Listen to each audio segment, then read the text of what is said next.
Hello everyone, welcome back to study time with Isha. Business statistics की series को continue करते हुए आज हम एक नया चैप्टर स्टार्ट करने जा रहे हैं, that is probability. I hope ये नाम आपने पहले भी सुना होगा, मे बी क्लास 10th में 12th में कुछ पढ़ा होगा इसके बारे में। नहीं भी पढ़ा होगा तो हम बिल्कुल बेसिक से स्टार्ट करेंगे ताकि अगर किसी को कोई कंफ्यूजन है इसका कॉन्सेप्ट समझने में तो उसको पूरी क्लैरिटी आए। तो सबसे मजे की बात यह है कि ये जो हमारा नया चैप्टर है प्रोबेबिलिटी का, ये बाकियों के चैप्टर से काफी डिफरेंट है।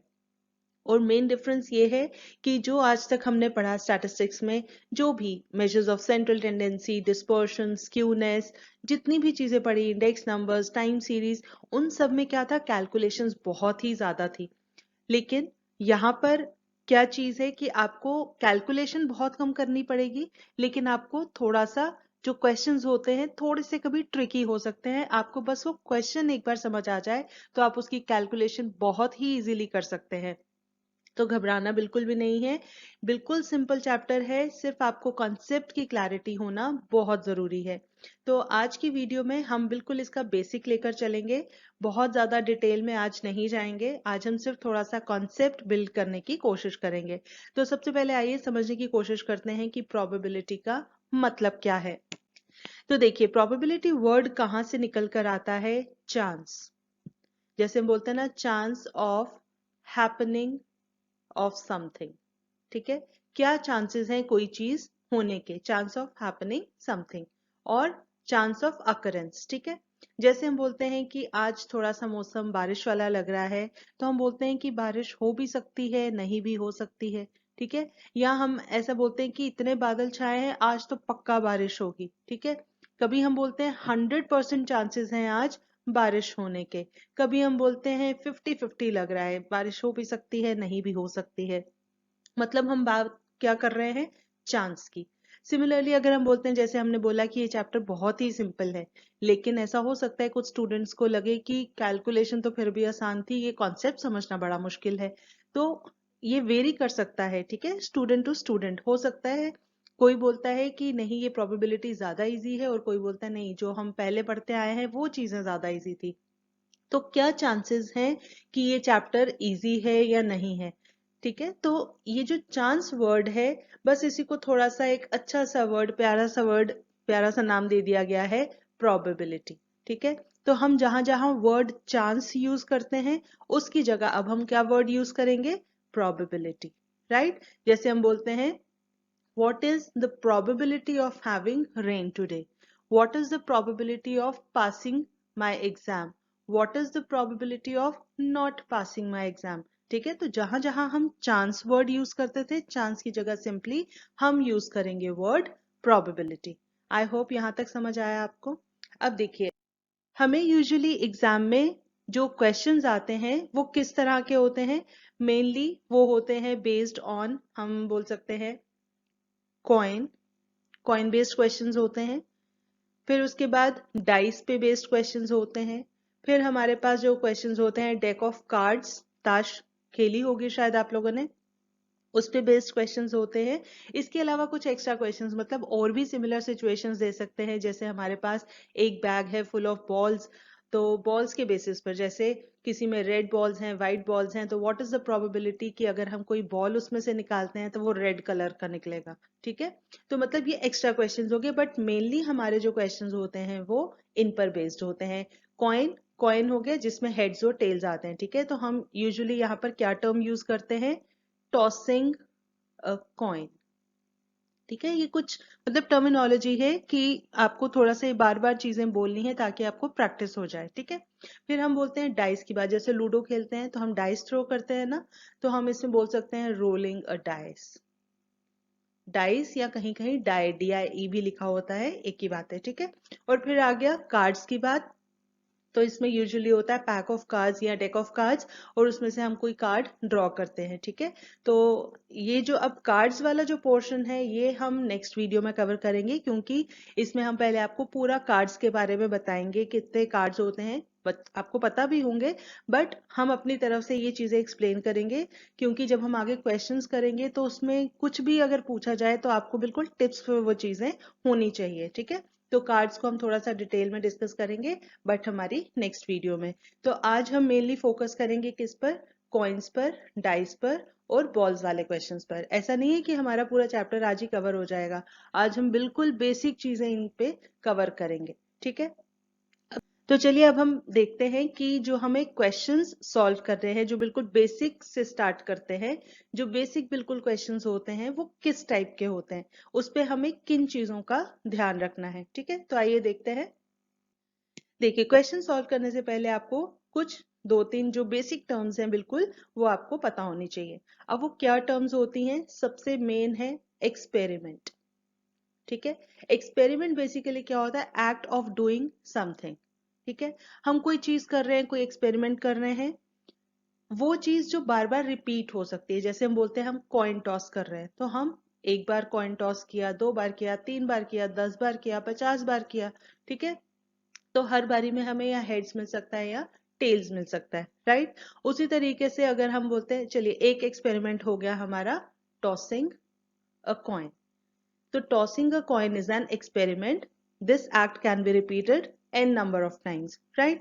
और हर एक में हमें क्या मिलता है, या तो हमें heads मिलेगा या हमें tail मिलेगा, right? उसी तरीके से हमारा हम बोल सकते हैं rolling a dice, rolling a dice. अब जब हम डाइस थ्रो करते हैं लूडो खेलते टाइम, तो हमें पता है कि हमें उसमें क्या क्या चीजें मिल सकती हैं, या तो हमें 1 मिलेगा या 2 या 3 या 4 या 5 या फिर 6, ठीक है। इसके अलावा कोई और नंबर नहीं आ सकता। फिर अगर हम जैसे बॉल्स की बात करते हैं चलिए वो क्वेश्चन में डिस्कस करेंगे। फिलहाल आप ये ध्यान में रखिए कि एक्सपेरिमेंट का क्या मतलब होता है, कि कोई भी ऐसा एक्ट जो हम कई बार रिपीट कर सकते हैं और उसका हमें कुछ रिजल्ट मिलता है, ठीक है। तो ये जो टॉसिंग का कॉइन है, दिस इज एन एक्सपेरिमेंट। ये जो हमें रिजल्ट मिला, जैसे कॉइन के केस में हमें मिला हेड्स एंड टेल्स, डाइस के केस में हमें मिला इन 6 में से कोई एक नंबर, इनको हम बोलते हैं आउटकम्स। जो हमें रिजल्ट मिला, आउटकम्स बोल सकते हैं, इवेंट्स बोल सकते हैं, या फिर हम बोल सकते हैं पॉसिबिलिटीज, ठीक है। क्या क्या पॉसिबिलिटीज हैं कि हमने कोई एक्सपेरिमेंट रन किया, उसका रिजल्ट में क्या क्या आने के चांसेस हैं, ठीक है, क्या क्या पॉसिबिलिटीज हैं। उसके बाद एक लास्ट चीज आती है प्रोबेबिलिटी। अब ये वो है जो हमें कैलकुलेट करना है, ठीक है, प्रोबेबिलिटी।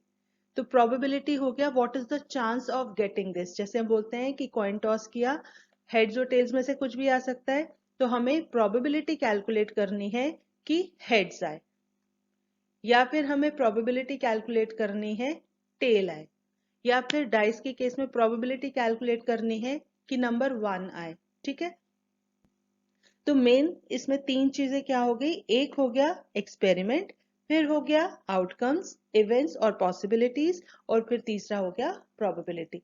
तो जब भी हमें कोई क्वेश्चन आएगा, हमें उसमें सबसे पहले देखना है कि क्या एक्सपेरिमेंट हो रहा है, फिर हमने देखना है कि उस एक्सपेरिमेंट से रिलेटेड क्या क्या आउटकम्स पॉसिबल है, और फिर उसके बाद हमें देखना है कि हमें किस चीज की प्रोबेबिलिटी निकालनी है।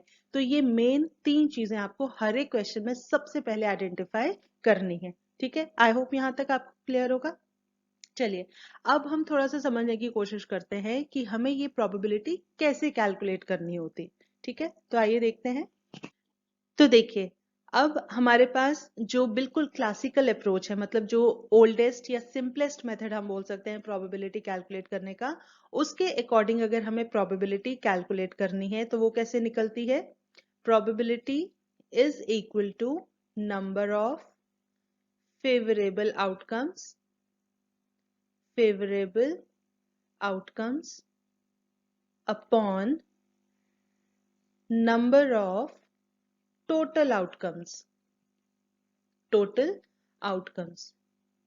और ये आउटकम्स होते हैं, यहां पर अभी हम एक टर्म यूज करेंगे, इक्वली लाइकली, ठीक है। तो हम यहां ऐसे लिख देते हैं number of total equally likely outcomes, ठीक है। अब इक्वली लाइकली हमने पहले यूज नहीं किया था वर्ड। इक्वली लाइकली का ये मतलब होता है कि वो आउटकम्स जिनके आने के बराबर चांसेस हैं, ठीक है। फॉर एग्जाम्पल अगर हम बोलते हैं कि हमने कॉइन टॉस किया, तो हेड्स और टेल्स दोनों में से कोई भी आ सकता है ना, दोनों के इक्वल चांसेस हैं। अगर हमने टॉस किया और जब हमने देखा क्या रिजल्ट आया, it can be heads, it can be tail, ठीक है, दोनों के बराबर चांसेस हैं। उसी तरीके से अगर हम डाइस थ्रो करते हैं तो इक्वल चांसेस हैं, 1 भी आ सकता है, 2 भी आ सकता है, 3 भी आ सकता है, 4 5 6 इनमें से कोई भी आ सकता है, सबके बराबर चांसेस हैं, ठीक है। तो ये हमारे होते हैं इक्वली लाइकली आउटकम्स जिनकी जिनकी इक्वल लाइकलीहुड है ऑफ हैपनिंग, ठीक है। आई होप यहां तक सबको क्लियर है। तो इसीलिए हमने यहां पर लिखा number of total equally likely outcomes, ठीक है। अब देखिए फॉर एग्जाम्पल आपको बोला जाता है अ coin is tossed, now what is the probability of getting a head, ठीक है।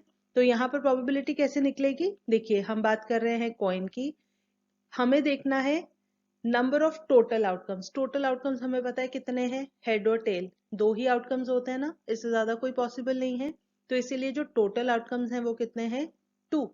और नंबर ऑफ फेवरेबल आउटकम्स का क्या मतलब होता है, जो हमें चाहिए, हमें क्या चाहिए, हेड्स चाहिए, और हेड इन दोनों में से एक ही है ना। तो नंबर ऑफ फेवरेबल हो गया जो हमें चाहिए, राइट, वो 1 है, तो 1/2, ठीक है, बिल्कुल सिंपल है। तो probability of getting a head is 1/2। तो 1/2 बेसिकली क्या होता है, 0.5। अगर हमें परसेंटेज में बताना हो तो ये हो गया 50%, राइट। इसी तरीके से अगर आपको बोला जाए टेल्स आने की क्या प्रोबेबिलिटी है, तो हम लिखेंगे probability of getting a tail is equal to, again total outcomes कितने हैं, दो ही हैं, हेड्स या फिर टेल्स, तो टोटल आउटकम्स 2 और फेवरेबल आउटकम टेल 1 ही है, तो 1, तो 1/2 इज 0.5। तो इसका मतलब 50% चांस हेड्स आने के, 50% चांस टेल्स आने के। I hope this is clear, है ना, बिल्कुल सिंपल। देखिए अब इसी तरीके से अगर हम बात करते हैं कॉइन की जगह, हम अब डाइस की बात करते हैं, ठीक है। अब डाइस के केस में क्या हो जाएगा, हमारे पास सेम यही फॉर्मूला लगना है, number of favourable outcomes upon number of total outcomes, ठीक है। तो अगर आपको बोला जाए कि अगर डाइस थ्रो किया गया है तो what is the probability of getting number 1, 1 2 3 4 5 6 6 number होते हैं, 6 में से कोई भी आ सकता है। हमें बोला जा रहा है कि 1 आने की क्या प्रोबेबिलिटी है या क्या चांसेस हैं, तो हम क्या बोलेंगे, प्रोबेबिलिटी ऑफ गेटिंग 1, ब्रैकेट में हम लिखते हैं जो हमें चाहिए होता है, जिसकी प्रोबेबिलिटी निकालनी है, ठीक है। This is equal to number of favourable outcomes, अब 1 तो एक ही है ना, तो हम लिखेंगे फेवरेबल आउटकम 1 ही है। Number of total outcomes, total outcomes कितने हैं, 1 2 3 4 5 6, ये सब इक्वली लाइकली हैं, तो टोटल कितने 6 आउटकम्स है, 1/6, ठीक है। इसी तरीके से अगर आपको बोला जाए 4 आने की क्या प्रोबेबिलिटी है, तो हम लिखेंगे probability of getting 4 is equal to, अब ये एक ही बारी आएगा ना, एक ही नंबर है 4, तो इसके लिए भी favourable, number of favourable outcomes है 1, टोटल है 6, तो इसकी भी प्रोबेबिलिटी हो गई 1/6, ठीक है। तो इसी तरीके से इनमें से कोई भी नंबर आपको बोलेंगे तो उसकी प्रोबेबिलिटी आएगी 1/6। I hope this is clear. तो कॉइन के केस में भी और डाइस के केस में भी हमें इस तरीके से प्रोबेबिलिटी कैलकुलेट करनी है, राइट। अब देखिए यहाँ पर एक चीज और क्या है नोट करने वाली, कि जो प्रोबेबिलिटी की वैल्यू होती है वो वेरी करती है 0 से लेकर 1 के बीच में, ठीक है। कहने का मतलब ये है कि जब आप कोई भी क्वेश्चन सॉल्व करोगे तो प्रोबेबिलिटी की वैल्यू 0 और 1 के बीच में लाई करनी चाहिए, नेगेटिव नहीं आनी चाहिए, 1 से ज्यादा नहीं आनी चाहिए, ठीक है। 0 और 1 के बीच में कोई भी नंबर हो सकता है, इंक्लूडिंग 0 एंड 1, ठीक है। तो 0, अगर प्रोबेबिलिटी की वैल्यू 0 आती है इसका मतलब no chance of happening that event. अगर प्रोबेबिलिटी की वैल्यू 1 आती है मतलब 100% चांस है, और अगर बीच में कोई वैल्यू आती है तो अकॉर्डिंगली, ठीक है। जैसे 0.5 आया था तो 50% चांसेस, 0.25 आया तो 25% चांसेस, ठीक है। तो बेसिकली प्रोबेबिलिटी की वैल्यू जो है 0 से 1 के बीच में लाई करती है, ये आपको ध्यान में रखना है, ठीक है। और जब हम सारे मतलब जितने भी आउटकम्स पॉसिबल हैं, अगर उन सबकी प्रोबेबिलिटीज को टोटल करेंगे तो वो 1 के बराबर आता है, ठीक है। जैसे हम बोलते हैं ना 50% चांसेस हैं हेड्स आने के, और 50% चांसेस हैं 50% हेड्स आने के, 50% चांसेस हैं टेल्स आने के। तो 50% और 50% हमारा कितना हो गया, 0.5 और 0.5, दोनों को टोटल करोगे आता है 1, ठीक है। तो सारे आउटकम्स की प्रोबेबिलिटी को मिला के टोटल हमेशा 1 आता है। ठीक है, ये ध्यान में रखना है। तो अगर आपको यहाँ पर भी देखना हो, अगर डाइस की बात करें तो हमारे पास 1/6 कितना होगा, हमारे 6 नंबर है ना, और सबकी 1/6 ही आनी है इस फॉर्मूले के अकॉर्डिंग। 1 आने की भी 1/6 प्रोबेबिलिटी, 2 आने की भी 1/6 प्रोबेबिलिटी। तो इस तरह से ये जो 6 नंबर्स हैं उन सबकी 1/6 प्रोबेबिलिटी है। तो अगर हम देखें 1/6 प्लस 1/6 प्लस 1/6, 6 बार है। ठीक है, 1 2 3 4 5 6, और इसको जब हम टोटल करेंगे एलसीएम आता है 6, तो 1 2 3 4 5 6, ऊपर 1 1 1 सब ऐड हो गया, 6/6 इज इक्वल टू 1। तो टोटल प्रोबेबिलिटी 1 आ गई। ठीक है, तो आपको क्या ध्यान में रखना है कि कोई भी क्वेश्चन सॉल्व करने पर जो प्रोबेबिलिटी की वैल्यू है it should lie between 0 and 1।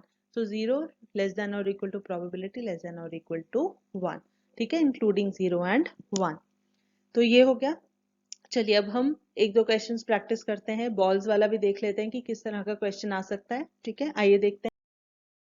Okay, so example number 1, a bag contains a red ball, a blue ball and a yellow ball, all the balls being of the same size. Now Rahul draws a ball without looking into the bag. What is the probability that it is a red ball, blue ball, yellow ball? ठीक है, 3 questions हमसे एक ही question में पूछे गए हैं। तो हमने क्या कहा था, सबसे पहले हमें क्या चीजें देखनी है, एक्सपेरिमेंट, पॉसिबिलिटीज एंड प्रोबेबिलिटी। ठीक है, अब एक्सपेरिमेंट क्या है यहाँ पर कि एक बैग में 3 बॉल्स हैं, रेड ब्लू एंड येलो, तीनों कलर की एक एक बॉल है, एक ही साइज की। अब एक्सपेरिमेंट क्या है कि राहुल जो है उस बैग में से बिना बैग के अंदर देखे सीधे हाथ डालकर एक बॉल बाहर निकालता है। ठीक है, ये है हमारा एक्सपेरिमेंट। एक्सपेरिमेंट पार्ट हमें आ गया समझ। अब व्हाट इज द प्रोबेबिलिटी कि वो रेड बॉल निकलती है या ब्लू बॉल या येलो बॉल। ठीक है, अब पॉसिबिलिटीज हमें देखनी है। तो पॉसिबिलिटीज क्या है, हमारे पास नंबर ऑफ पॉसिबिलिटीज कितनी है, 3 बॉल्स हैं तो 3 ही पॉसिबिलिटीज है ना, या तो रेड बॉल निकलेगी या फिर ब्लू बॉल निकलेगी या फिर येलो बॉल निकलेगी। ठीक है, तो हमारे पास नंबर ऑफ पॉसिबिलिटीज कितनी है, 3। अब हमें करनी है तीसरी चीज, प्रोबेबिलिटी कैलकुलेट। तो प्रोबेबिलिटी किसकी निकालनी है, पहला क्वेश्चन है व्हाट इज द प्रोबेबिलिटी कि जो बॉल निकलेगी वो रेड कलर की होगी। दूसरा, व्हाट इज द प्रोबेबिलिटी कि जो बॉल बाहर निकलेगी वो ब्लू कलर की होगी। और तीसरा है what is the probability that the ball will be of yellow colour. ठीक है, ये 3 क्वेश्चंस हैं। अब हमें पता है कि हमें प्रोबेबिलिटी कैलकुलेट करने के लिए क्या चीज चाहिए होती है, probability is equal to number of favorable outcomes upon, divide करते हैं हम किससे, टोटल नंबर ऑफ आउटकम्स के साथ, total number of equally likely outcomes. अब इक्वली लाइकली है ना, यहाँ पर कोई चीटिंग नहीं हो रही है, आंखें बंद करके मतलब बिना बैग के अंदर देखे आप बॉल ड्रॉ कर रहे हो, तो इसका मतलब कोई बायसनेस नहीं है। तो इसका मतलब तीनों में से किसी भी बॉल के बाहर आने के इक्वल चांसेस हैं। ठीक है, total number of equally likely outcomes. अब इक्वली लाइकली तो हमें पता है कितने हैं, ये 3 ही हैं। तीनों केसेस में टोटल नंबर ऑफ आउटकम्स तो 3 ही है। अब नंबर ऑफ फेवरेबल आउटकम्स जो हैं, तो देखिए पहला part probability of getting red ball.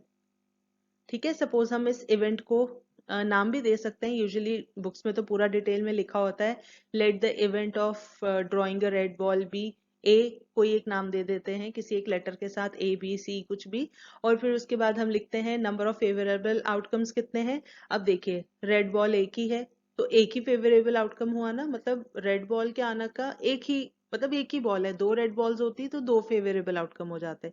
अब एक ही बॉल है तो number of favourable outcomes in this case is 1, और total number of equally likely outcomes है 3। तो प्रोबेबिलिटी होगी रेड बॉल निकलने की 1/3। सिंपल, कुछ नहीं करना और इसमें हमें। ठीक है, सिर्फ हमें समझना है एक्सपेरिमेंट को, फिर टोटल पॉसिबिलिटीज क्या है और प्रोबेबिलिटी किसकी निकालनी है। ठीक है, सिमिलरली जब हमें सेकेंड पार्ट देखना है, probability of drawing a blue ball, तो ब्लू बॉल निकालने के लिए भी अब एक ही ब्लू बॉल है ना, तो फेवरेबल आउटकम 1 है और टोटल कितने हैं, टोटल आउटकम्स 3 है, तो इसकी भी प्रोबेबिलिटी हो गई 1/3। और फिर तीसरा हमारा आ जाता है probability of drawing a yellow ball. तो येलो बॉल के लिए भी एक ही येलो बॉल है, तो फेवरेबल आउटकम जो है वो 1 ही है और टोटल आउटकम्स 3 है, तो इसकी भी प्रोबेबिलिटी हो गई 1/3। ठीक है, क्लियर, सिंपल। अब अगर आपको चेक भी करना हो तो ये तीनों आउटकम्स है ना, रेड ब्लू येलो बॉल के, तो तीनों आउटकम्स की प्रोबेबिलिटीज को मिला के वो आना चाहिए 1 के बराबर। तो 1/3 प्लस 1/3 प्लस 1/3, एलसीएम 3 है, 1 + 1 + 1 3, ये आ गया 1। तो इसका मतलब हमारी कैलकुलेशन बिल्कुल सही है। ठीक है, तो आई होप थोड़ा सा बेस बना होगा, आपको समझ आई होगी कि हमें जो बिल्कुल बेसिक क्वेश्चंस हैं और प्रोबेबिलिटी का उसमें कॉन्सेप्ट कैसे लगता है। ठीक है, आइए एक क्वेश्चन और प्रैक्टिस करते हैं इस पे थोड़ा सा और समझने के लिए। Okay, so example number 2.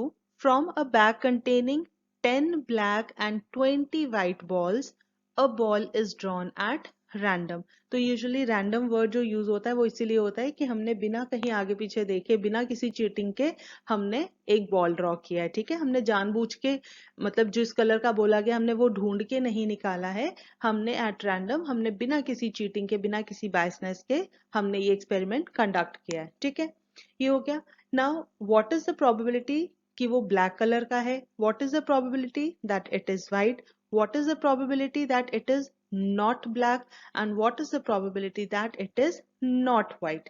तो ये 4 क्वेश्चंस है। ठीक है, अब क्या है, हमारे पास एक बैग है, इसमें हमारे पास 10 जो है वो ब्लैक बॉल्स हैं। अब हम ग्रीन से शो कर रहे हैं क्योंकि ब्लैक बैकग्राउंड है, तो इस पे ब्लैक से नहीं शो हो पाएगा। ठीक है, तो हमारे पास, चलिए हम इतने बॉल्स नहीं ड्रॉ करते, हम सिंपली लिखते हैं 10 ब्लैक एंड 10 वाइट बॉल्स। ठीक है, अब इनमें से हमें एक बॉल ड्रॉ करना है। तो देखिए, अब यहाँ पर एक्सपेरिमेंट तो हमें समझ आ गया कि हमारे एक बैग में 10 ब्लैक और 20 वाइट बॉल्स हैं, टोटल कितनी बॉल्स हो गई, 30 बॉल्स। ठीक है, तो इसका मतलब अगर हम उसमें से 1 बॉल इज ड्रॉन, अगर एक बॉल हम ड्रॉ करते हैं तो हमारे पास जो टोटल आउटकम्स हैं, टोटल पॉसिबिलिटीज कितनी है, 30 बॉल्स हैं। ठीक है, तो उन 30 में से कोई भी एक निकल सकता है, तो टोटल आउटकम्स जो हैं वो हमारे पास यहाँ पर है 30। ये पता लग गए। ठीक है, एक्सपेरिमेंट पता लग गया, टोटल पॉसिबिलिटीज पता लग गई, अब हमें प्रोबेबिलिटी कैलकुलेट करनी है, राइट। तो देखिए, पहला पार्ट चेक करें। फर्स्ट पार्ट है हमारा probability that it is black. ठीक है, ब्लैक बॉल है, तो ब्लैक बॉल के लिए फेवरेबल केसेस कितने होंगे, ब्लैक इन 10 में से कोई भी एक निकल सकती है ना, टोटल 10 ब्लैक बॉल्स हैं, तो 10 में से कोई भी निकल सकती है, इसका मतलब फेवरेबल, मतलब जो हमारे फायदे का है वो ये 10 बॉल्स हैं, तो फेवरेबल आउटकम्स हैं 10। और डिवाइड करना है टोटल आउटकम्स के साथ, तो टोटल है हमारे पास 30, 10/30, तो इसको सॉल्व करके फर्दर ये आ जाता है 1/3। क्लियर है ना, बिल्कुल सिंपल। चलिए दूसरा देखें। अब सेकेंड पार्ट हमें करना है probability of getting a white ball. तो ये कैसे निकलेगी, अब देखिए हमारे पास टोटल 20 वाइट बॉल्स हैं, है ना, सॉरी हमने यहाँ 10 लिखा हुआ है, बैग के अंदर ये है 20 वाइट बॉल्स। ठीक है, अब 20 वाइट में से कोई भी एक निकल सकती है, तो मतलब हमें फायदा 20 में से कोई भी एक निकले तो हमारा काम चल जाएगा, तो इसका मतलब फेवरेबल आउटकम्स कितने हैं, 20, तो डिवाइड करना है टोटल आउटकम्स के साथ, वो सेम है 30, तो इसका मतलब इसकी प्रोबेबिलिटी आ जाएगी 2/3, है ना। अब देखिए हमारे पास जो प्रोबेबिलिटी की टोटल वैल्यू आती है वो होती है टोटल आउटकम्स की प्रोबेबिलिटी, तो ब्लैक बॉल्स और व्हाइट बॉल्स दोनों की प्रोबेबिलिटी मिला के 1 आनी चाहिए।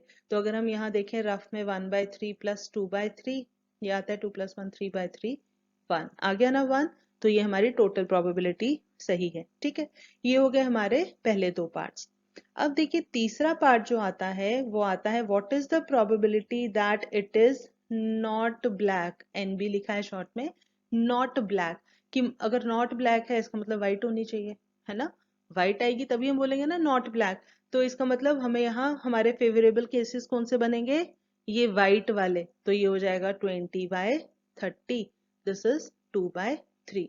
और इसी तरीके से हमारा नेक्स्ट जो है last part, probability that it is not white, तो नॉट व्हाइट का क्या मतलब हुआ, व्हाइट नहीं होनी चाहिए, तो व्हाइट नहीं होनी चाहिए तो ऑप्शन क्या बचा, ब्लैक होनी चाहिए, और ब्लैक के फेवरेबल आउटकम्स कितने हैं 10, तो 10/30 इज इक्वल टू 1/3 है ना, बिल्कुल सिंपल।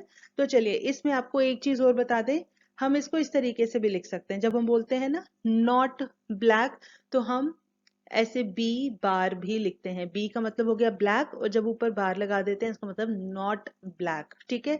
और इसको सॉल्व करने का एक और तरीका है कि हम क्या करते हैं, टोटल प्रोबेबिलिटीज में से माइनस कर देते हैं प्रोबेबिलिटी ऑफ ब्लैक बॉल्स, ठीक है। समझ आया हमने क्या कहा? फिर से सुनिए, हमने ये कहा कि टोटल प्रोबेबिलिटी जो होती है वो 1 होती है सभी आउटकम्स को मिला के, है ना। तो यहाँ पर अगर हम बोल रहे हैं कि प्रोबेबिलिटी ऑफ नॉट ब्लैक की निकालो, तो अगर हम टोटल में से ब्लैक वाला निकाल दें तो पीछे क्या बचेगा, नॉट ब्लैक, है ना। तो हम इसको ऐसे लिख सकते हैं, this is equal to 1 minus probability of black निकाली थी 1/3, 1/3। इसको सॉल्व करेंगे, 3 एलसीएम, 3 1 जा 3, 3 माइनस 1 तो 2/3 आ गया ना, सेम आंसर। देखिए यहाँ भी 2/3, यहाँ भी 2/3, ठीक है। इसी तरीके से हम नॉट वाइट को क्या लिख सकते हैं, हम लिख सकते हैं प्रोबेबिलिटी ऑफ वाइट का बार, बार लगा दिया तो मतलब नॉट वाइट। तो नॉट वाइट कैसे मिलेगा, टोटल प्रोबेबिलिटी में से, टोटल प्रोबेबिलिटी 1 होती है ना। तो 1 माइनस प्रोबेबिलिटी वाइट, तो 1 में से वाइट की प्रोबेबिलिटी निकाल दो तो नॉट वाइट मिल जाएगा, ठीक है। और ये आ जाएगा 1 माइनस प्रोबेबिलिटी ऑफ वाइट है 2/3, 2/3 ये आ गया 3, 3 माइनस 2, 3 माइनस 2 1/3 आ गया सेम, 1/3 1/3, ठीक है। तो आप दोनों तरीके से इसको सॉल्व कर सकते हैं, लेकिन हमने आपको इसलिए बताया क्योंकि ये चीज भी आपको पता होनी चाहिए, ठीक है। तो ये होगी बॉल्स की बात। अब हम एक दो क्वेश्चन थोड़ा सा और प्रैक्टिस करते हैं ताकि आपको और ज्यादा क्लैरिटी आए, ठीक है। तो आइए देखते हैं हमारा next question. Okay, so example number 3. What is the probability of getting a number 8 in a single throw of a die? अब यहाँ का क्वेश्चन पूछा है कि अगर हम एक डाई थ्रो करते हैं तो उसकी क्या चांसेस हैं ऑफ गेटिंग अ नंबर 8। देखिए अब हमारे पास फॉर्मूला सिंपल है, प्रोबेबिलिटी ऑफ गेटिंग नंबर 8 क्या निकलता है। सबसे पहले हम ऊपर लिखते हैं नंबर ऑफ फेवरेबल केसेस या फेवरेबल आउटकम्स, और डिनोमिनेटर में हम क्या लिखते हैं, नंबर ऑफ टोटल आउटकम्स, ठीक है।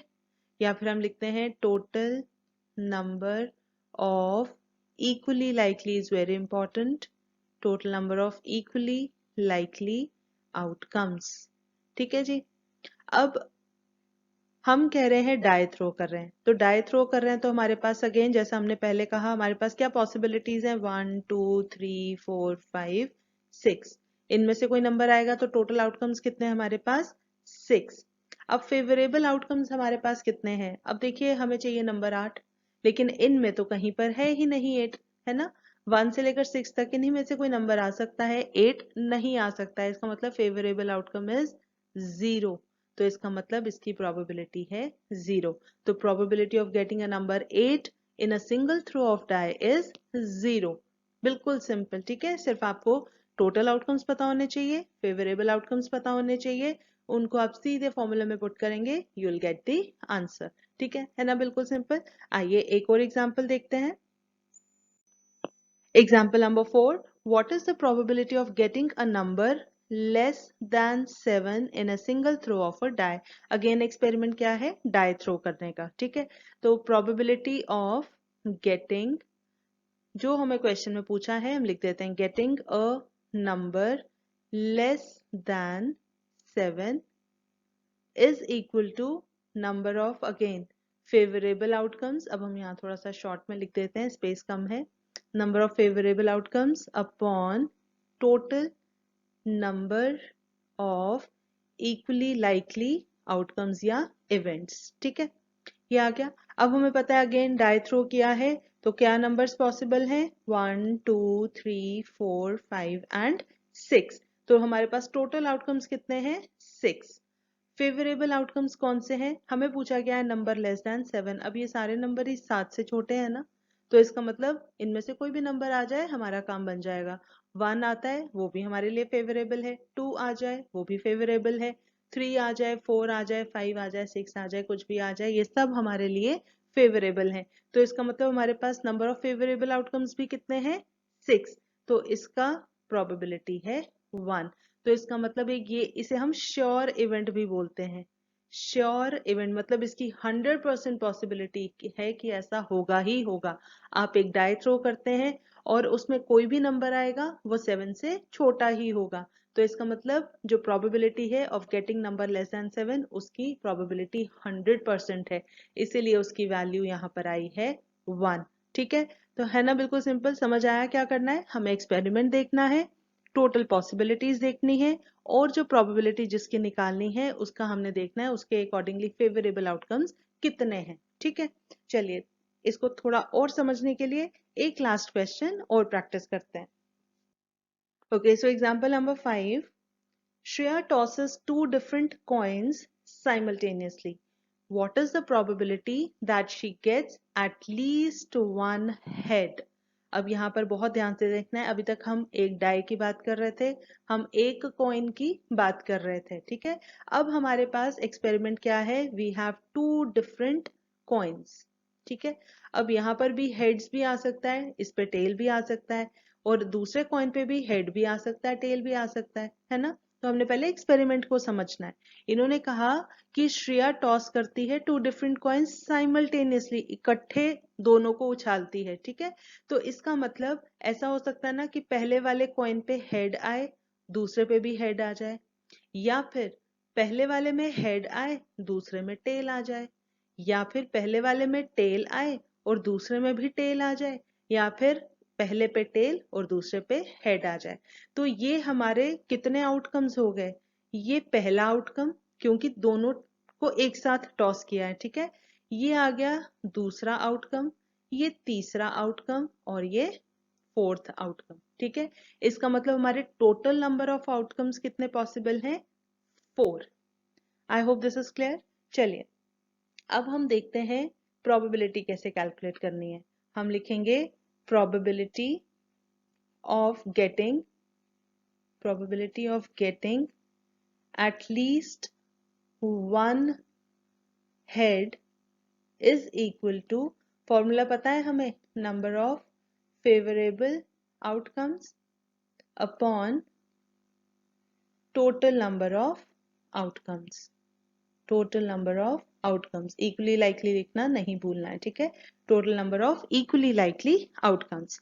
Now this is equal to, देखिए टोटल नंबर ऑफ आउटकम्स तो हमें पता लग गए कितने हैं, 4। अब फेवरेबल आउटकम्स कौन से हैं? फेवरेबल वो हैं जिसमें हमें एटलीस्ट एक हेड आना चाहिए। ठीक है, तो एक हेड कहां पर आ रहा है? देखिए एटलीस्ट वन हेड, पहले में 2 हैं बट एटलीस्ट वन हेड तो है ही है ना, वो हमारी कंडीशन फुलफिल होती है। दूसरे वाले में हेड टेल है, इसमें भी एक हेड है।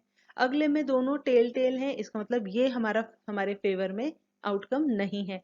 और तीसरे में भी एक हेड है, तो इसका मतलब हमारे पास फेवरेबल आउटकम्स कितने हैं? 3। तो हम लिखेंगे 3। तो प्रोबेबिलिटी कितनी आ गई? 3/4। है ना बिल्कुल सिंपल। तो इस तरीके से आपके लिए सबसे पहले एक्सपेरिमेंट को समझना बहुत इंपॉर्टेंट है, क्योंकि उस एक्सपेरिमेंट से ही पता लगेगा कि हमारे पास टोटल आउटकम्स या टोटल पॉसिबिलिटीज कितनी है। ठीक है, अब देखिए यहाँ पर अगर आपको क्वेश्चन में पूछ लिया जाता what is the probability of getting 2 heads, ठीक है, तो 2 हेड्स की प्रोबेबिलिटी कितनी होनी थी? प्रोबेबिलिटी ऑफ गेटिंग 2 हेड्स, तो हमारे पास देखिए टोटल नंबर ऑफ आउटकम्स कितने हैं? वो तो 4 ही है ना, लेकिन 2 हेड्स वाली पॉसिबिलिटी कहाँ है? सिर्फ यहाँ पर। तो इसका मतलब फिर आना था आंसर 1/4।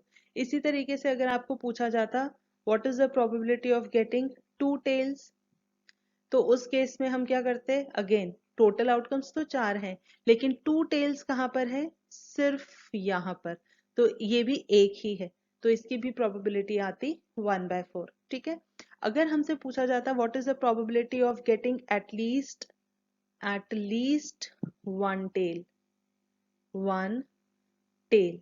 तो उस केस में क्या होना था?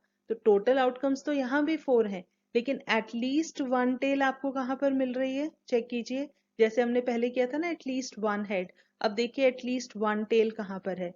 एटलीस्ट वन टेल यहाँ पर है, एटलीस्ट वन टेल यहाँ है, यहाँ 2 है लेकिन एटलीस्ट वन तो है ही है, तो ये हो गए 3।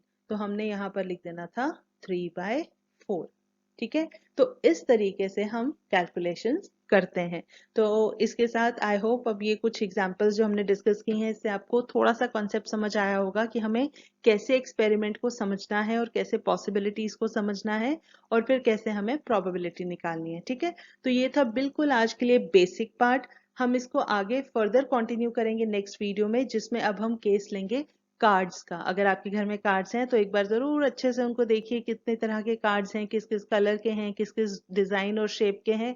तो वो सारी चीजें उनको एनालाइज करने की कोशिश कीजिए। बाकी हम तो अगली वीडियो में आपको ये सारी चीजें बताने ही वाले हैं। ठीक है, तो इसी के साथ हमारी तरफ से आज के लिए इतना ही। With this I will take your leave. मगर जाने से पहले अगर आपको ये वीडियो पसंद आई हो तो इसे लाइक ज़रूर करें, अपने जानने वालों के साथ ज़्यादा से ज़्यादा शेयर करें।